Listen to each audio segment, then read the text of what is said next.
ॐ अज्ञानतिमिरान्धस्य ज्ञानञ्जनशलाकया चक्षुरुन्मिलितं येन तस्मै श्रीगुरुवे नमः। भगवते वासुदेवाय ॐ नमो भगवते वासुदेवाय ॐ नमो भगवते वासुदेवाय। अब हम करेंगे श्रीमद् भागवतम।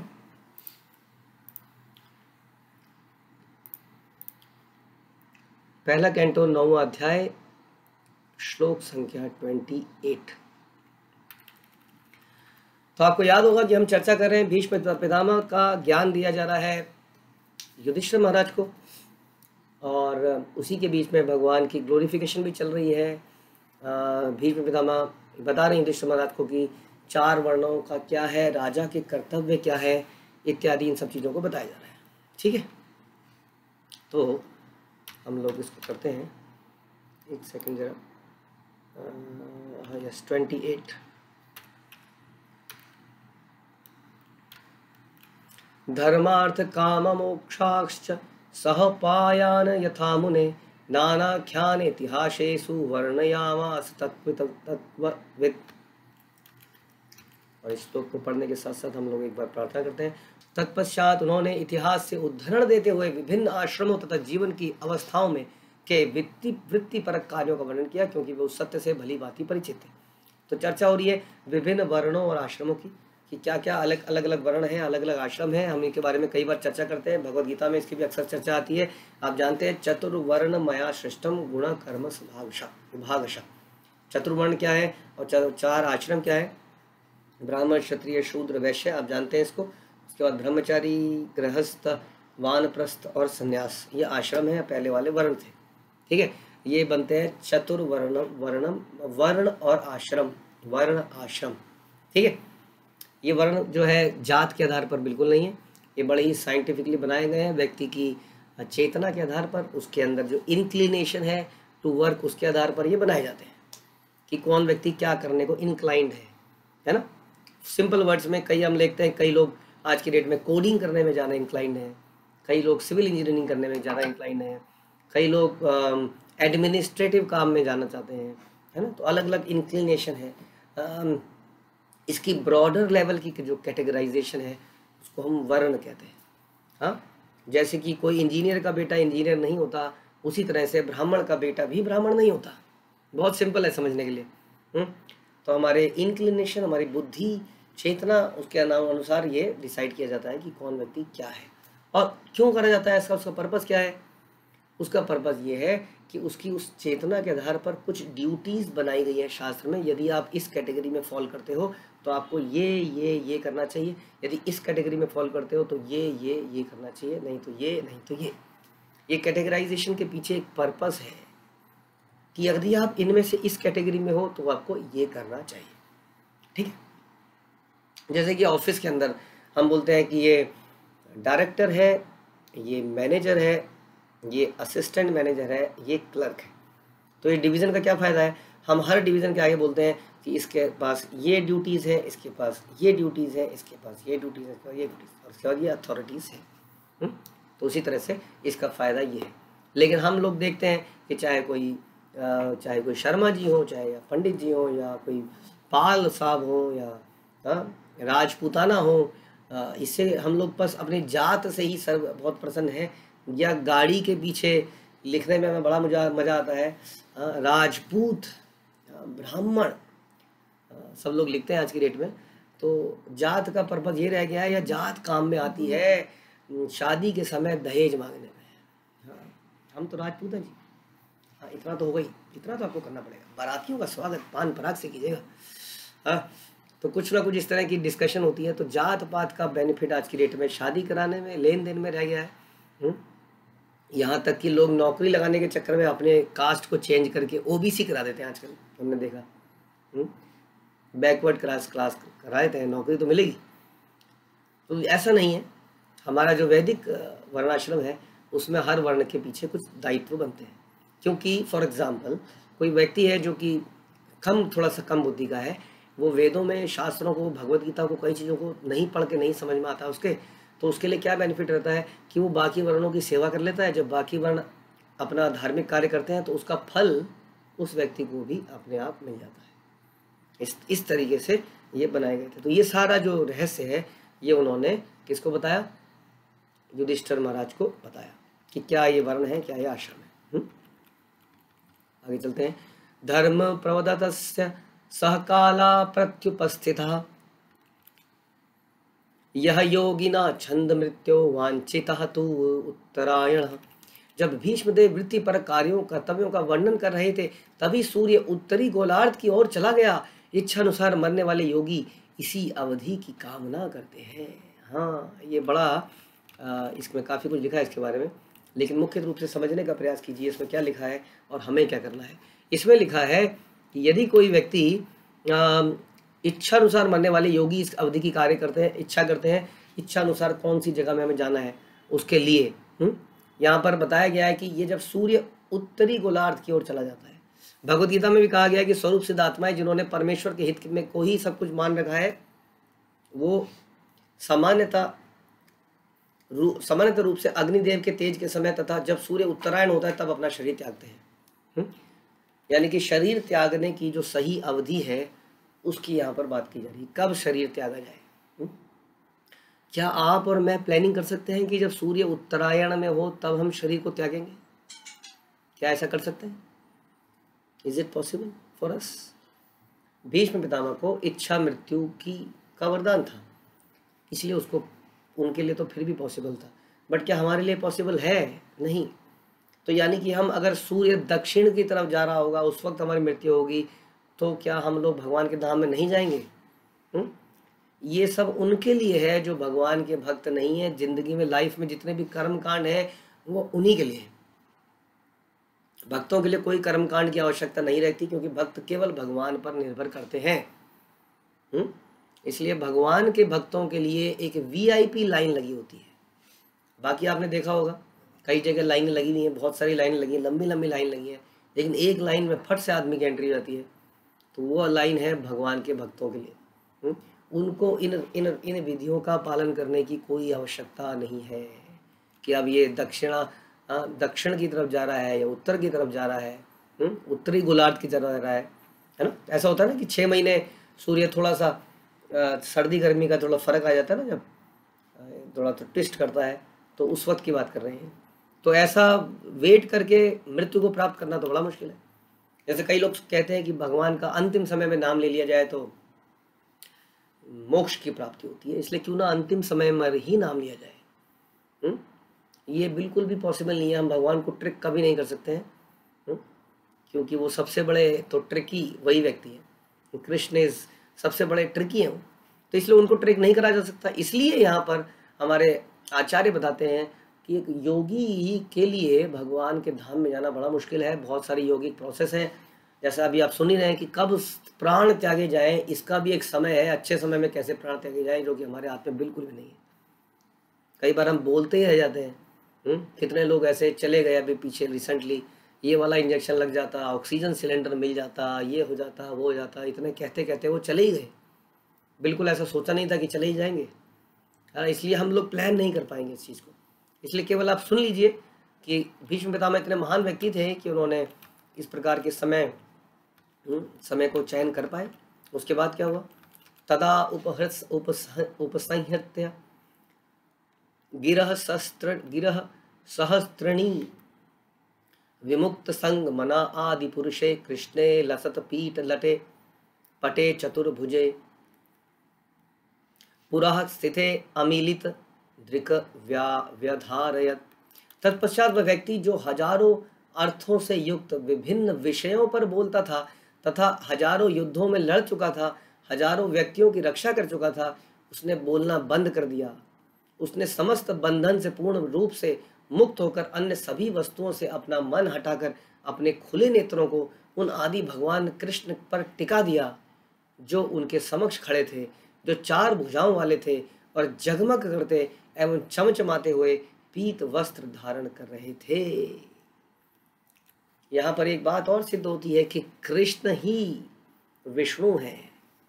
वही कृष्ण जो महाभारत में लड़े थे, वही कृष्ण तो अभी अर्जुन के साथ सारे 5 पांडवों के साथ वहां पर उपस्थित हुए थे, और वही कृष्ण को यहाँ पर भीष्म पितामह ने चतुर्भुज में भी दर्शन उनके अंत समय पर किए। क्योंकि उनका जो भाव था, कह सकते हैं वो माधुर्य भाव, साख्य भाव इस तरह का नहीं था। तो आई थिंक वैष्णव उन्हें इसलिए शायद चतुर्भुज दिखा होगा। लेकिन anyway there is no difference between Vishnu and Krishna, क्योंकि विष्णु जो है कृष्ण का ही एक अंश है। तो इस प्रकार से जो व्यक्ति के मतलब उसकी उपलब्धियां बता रहे हैं। देखिए सुनिए ध्यान से कि एक व्यक्ति की कितनी उपलब्धियां हो सकती हैं। बताते हैं ना कि ये व्यक्ति ने यहाँ से पीएचडी किया है, यहाँ पे ये डिग्री ली है, यहाँ पे ये डिग्री ली है, यहाँ पे ये किया है, यहाँ पे ये किया है। यहाँ बता रहे हैं कि इस व्यक्ति ने हजारों अर्थों से युक्त विभिन्न विषयों पर बोल सकता था। भीष्म पितामह में किसी भी विषय पर बोल सकते थे। कितने सैकड़ों युद्धों में लड़े थे, कईयों की रक्षा करी थी। हाँ, ऐसा व्यक्ति जिसको सारा संसार जानता था, देवी देवता जानते थे, हर कोई उनका लोहा मानता था। ऐसा व्यक्ति ने बोलना बंद किया और क्या किया? बहुत ही सिंपल कार्य किया। क्या सिंपल कार्य किया? केवल अपनी नजरों को भगवान पर टिका दिया। देखिए इसको कहते हैं भक्ति योग, कि सारे योगों का अंत क्या होता है? भक्ति योग होता है। आप अष्टांग योग, ये योग, वो योग करने के बाद भी हम ये कहते हैं कि भक्ति के अलग अलग रास्ते नहीं है, ये जो है स्टेप्स है, स्टेप्स। और अल्टीमेट स्टेप्स कौन सा है? भक्ति योग का है। तो इतना कुछ करने के बाद भी उन्होंने केवल ये किया, ध्यान कृष्ण पे लगाया। और हम लोग तो हमेशा भगवान पे ध्यान लगाते हैं। कैसे? उनके लीलाओं को सुनकर, उनके बारे में पढ़कर, उनके नामों का जप कर करें। इस प्रकार से भगवान में और भगवान के नामों में कोई अंतर नहीं है। यदि इसी प्रकार से हमारे समक्ष मृत्यु के समय भगवान साक्षात खड़े नहीं भी होते हैं, तो भी हम भगवान के नामों का उच्चारण करके उनके साक्षात दर्शन कर सकते हैं। इस प्रकार से यदि हम बोलते हैं हरे कृष्णा कृष्णा कृष्णा हरे हरे, हरे राम राम राम हरे हरे। जितने भी भक्त मृत्यु के समय हमारे साथ में होते हैं, उन सब से रिक्वेस्ट कीजिए कि मेरी विल ये है कि मेरी प्रॉपर्टी इसको दे दी जाए। हमारी विल ये होना चाहिए, हमारी विल में लिखा होना चाहिए, मेरी एक ही विल है कि मेरे अंतिम समय पर मेरे समक्ष हरिनाम संकीर्तन किया जाए, ताकि मेरा चिंतन भगवान में लगा रहे। आप सब लोग अपनी अपनी विल करवा लीजिए, बल्कि उसमें लिखवा लीजिए ये प्रॉपर्टी उसी के नाम पे होगी जो अंतिम समय में हरिनाम करेगा। तो इस प्रकार से यदि हम अंतिम समय में हरिनाम ले पाए तो हमारा पूरा डायरेक्टली हम भगवान के धाम में जाएंगे। हाँ, इसके लिए आपको बहुत प्रैक्टिस करनी पड़ेगी पूरे जीवन में। तो इतने गुणों से युक्त व्यक्ति ने क्या किया? सिंपली भगवान कृष्ण पर अपना ध्यान लगा दिया, जो उनके समक्ष खड़े थे और चार भुजाओं में उनके सामने अवतरित हुए और जगमगा रहे थे, चमचमाते हुए पीत वस्त्र धारण किए थे। ऐसे भगवान की उन्होंने दर्शन किया। यहाँ बता रहे हैं कि कोई परमेश्वर श्री कृष्ण के विचारों में लीन रहता है तो कोई संदेह नहीं कि उसके लिए भगवान के धाम में वापस जाना निश्चित है। भगवत गीता में पुष्टि हुई है। और मृत्यु के समय जो केवल मेरा स्मरण करते हुए शरीर त्यागता है, तुरंत मेरे धाम को जाता है। शरीर त्यागते समय मनुष्य जिस जिस भाव का स्मरण करता है वह उसी भाव को प्राप्त करता है। इसलिए हे अर्जुन, तुम्हें सदैव मेरा चिंतन करना चाहिए। ये सारी चर्चाएं हुई हैं भगवत गीता के 8वें अध्याय के 5वें से 15वें श्लोक में। मृत्यु के समय कैसे कैसे जो मेरा स्मरण करते हुए त्यागता है, पहली चीज। जो जिस जिस भाव में स्मरण करता है, दूसरी चीज। क्योंकि भगवान को भी कई भावों में स्मरण कर सकते हैं आप। कोई कृष्ण के भाव में, जैसे अभी हम देख रहे हैं, अभी चतुर्भुज में स्मरण किया है। कोई कृष्ण के माधुर्य भाव में, कोई वराह के भाव में, कोई नरसिंह के भाव में। तो देवी देवता नहीं आते हैं इसमें, ध्यान रखिए। आप कहेंगे फिर देवी देवता भी तो है कि नहीं। तो जो मेरा स्मरण करता है, मेरा जिस भाव में स्मरण करता है, और उसके बाद में इसलिए तुम्हें सदैव मेरा चिंतन करना चाहिए। साथ में ये कह रहे हैं सदैव चिंतन करो, इसलिए मरते हुए नहीं कह रहे हैं। 7वें श्लोक में, इसलिए हे अर्जुन, तुम्हें सदैव कृष्ण रूप में मेरा चिंतन करना चाहिए। और साथ ही युद्ध आप करने के अपने कर्तव्य को भी पूरा करना चाहिए। ऐसा बता रहे, अपने कर्मों को मुझे समर्पित करके तथा अपने मन और बुद्धि को मुझ में स्थिर करके तुम मुझे प्राप्त कर सकोगे। यानी कि जहां पे तुम्हारा मन और बुद्धि लगी होगी उसी चीज का स्मरण करोगे। इसलिए कई बार जब शेयर मार्केट क्रैश करती है तो लोगों का हार्ट भी क्रैश कर जाता है और कई लोग हार्ट फेलियर से मर जाते हैं, है कि नहीं। कई लोग क्रिकेट मैच में सट्टा लगाते हैं करोड़ों रुपए का और उल्टा रिजल्ट आ जाता है तो हार्ट अटैक से मर जाते हैं, ऐसा हम कई बार सुनते हैं खबरें। तो जहाँ पर बुद्धि और मन लगा होगा, हाँ, मृत्यु में अंत समय में शेयर मार्केट सेंसेक्स करके मर जाएगा। बुलिश मार्केट में बनेगा तो हो सकता है बुल बन जाए, बियरिश मार्केट में मरेगा तो बियर बन जाएगा। तो यहाँ पर इसलिए भगवान कह रहे हैं कि तुम अपनी बुद्धि को, हाँ, अविचल भाव से, हाँ, मुझ पे स्थिर कर दो, अपनी बुद्धि को मुझ पे स्थिर कर दो, अपने मन को मुझ पे लगाओ, इस प्रकार से मेरा निरंतर स्मरण करो, आप ऐसा कह रहे हैं। और अपने कर्मों को मुझ में स्थिर करके, अपने मन और बुद्धि को मुझ में स्थिर करके, अपने कर्मों को मुझे अर्पित करते हुए मेरा सदैव ध्यान करो। ये मृत्यु के समय क्या क्या करना चाहिए या पूरे जीवन को कैसे जीना चाहिए उसके बारे में बता रहे हैं। हे पार्थ, हे अर्जुन, जो व्यक्ति अपने मन को मेरा स्मरण करने में निरंतर लगाए रख कर अविचल भाव से मेरा ध्यान करता है, वह मेरे पास पहुंच जाता है। फिर से बताया 8वें श्लोक में, जो अपने मन को स्मरण, मेरा स्मरण करने में, मेरा किसका, मेरा उस परमात्मा का, उस ओम का, उस ओमकार का, ऐसा कुछ नहीं, मेरा जो सामने खड़ा है, मेरा मतलब मेरा जो कृष्ण खड़े हैं, जो मेरा स्मरण करने में निरंतर लगाए अविचल भाव से भगवान के रूप में मेरा ध्यान करता है, भगवान के रूप में मेरा ध्यान करता है, वह मेरे पास पहुंच जाता है। उसके बाद भगवान कहते हैं कि मनुष्य को चाहिए कि परम पुरुष का ध्यान सर्वत्र, सर्वज्ञ पुरातन नियंता, लघुतर से लघुतम, सबों के पालक, बुद्धि के परे, अचिंत्य है, जो सोचा ना जा सके, नित्य पुरुष के रूप में करे। वो सूर्य की भांति तेजस्वी है, दिव्य होने के कारण इस भौतिक जगत के परे है। कैसा ध्यान करना चाहिए, मतलब क्या सोचना चाहिए उस वक्त कि वो क्या है एग्जैक्टली। उसके बाद बता रहे हैं कि मृत्यु के समय जो व्यक्ति अविचलित मन से योग शक्ति द्वारा अपने प्राणों को भौं के मध्य में, किसको, प्राणों को, आईब्रोज को नहीं, ऐसे नहीं बोला ऐसे करने को, महंगा बनने को नहीं कहा है, प्राणों को। बोलो प्राण कहाँ से निकाल के लाए भावों के बीच में, है कहाँ अंदर, हाँ, पेट में कुछ गुड़गुड़ तो होती है, हाँ, कुछ तो हिलता है, चूहे भी कूदते हैं, लेकिन प्राण कहाँ पे है तो पता ही नहीं है। हाँ, योग विद्या से आप अपने प्राणों को धीरे धीरे ऊपर ला सकते हैं और यहाँ पे स्थिर कर सकते हैं। तो घबराने की बात नहीं है, सुन लीजिए अभी केवल। अपने प्राणों को भौं के मध्य में स्थिर कर लेता है और पूर्ण भक्ति के साथ परमेश्वर को स्मरण में अपना ध्यान लगाता है, वो भगवान को प्राप्त कर पाता है।